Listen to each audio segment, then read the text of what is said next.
You're gonna absolutely love this olives and garlic pasta, and it's ready in no longer than 20 minutes. Now let's start efficient and get the pasta water on the heat with plenty of salt in it.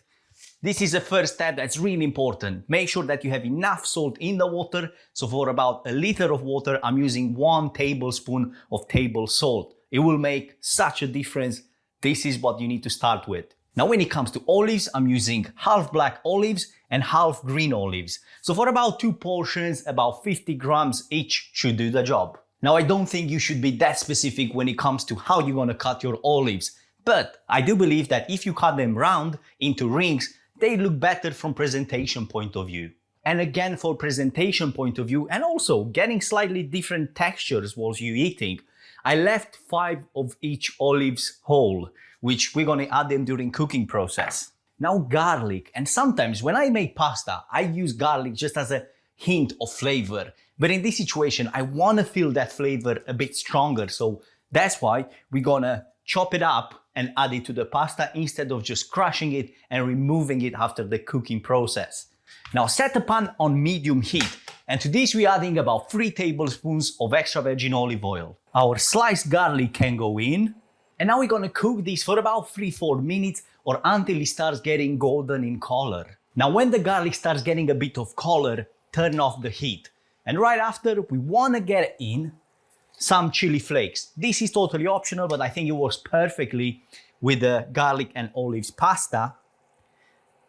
About 1/4 teaspoon, depending on how much you can take really.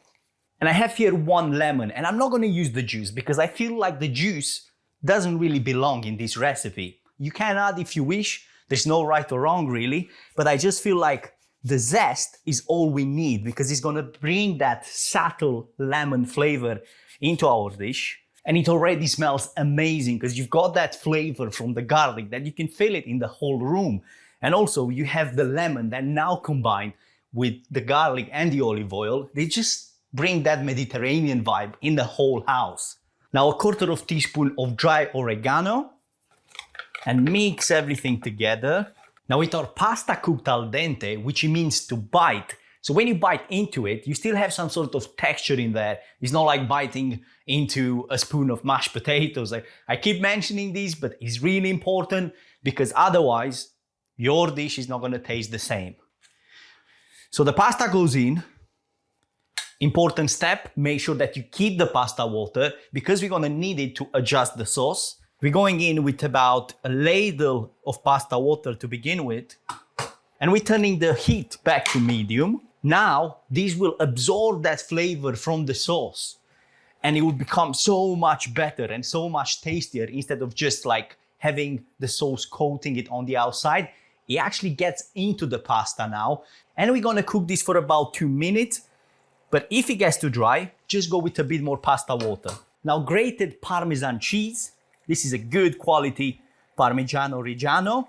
And what this does is obviously bringing that cheese flavor into the dish, but also when you're mixing it in, it will get that nice coating consistency of the sauce. And now is the time when we're going in with the olives. I don't think there was point adding the olives earlier because we already had the flavor of olives from the extra virgin olive oil. Plus, if you're adding them too early, in most cases, they will break into smaller bits, and we don't want that.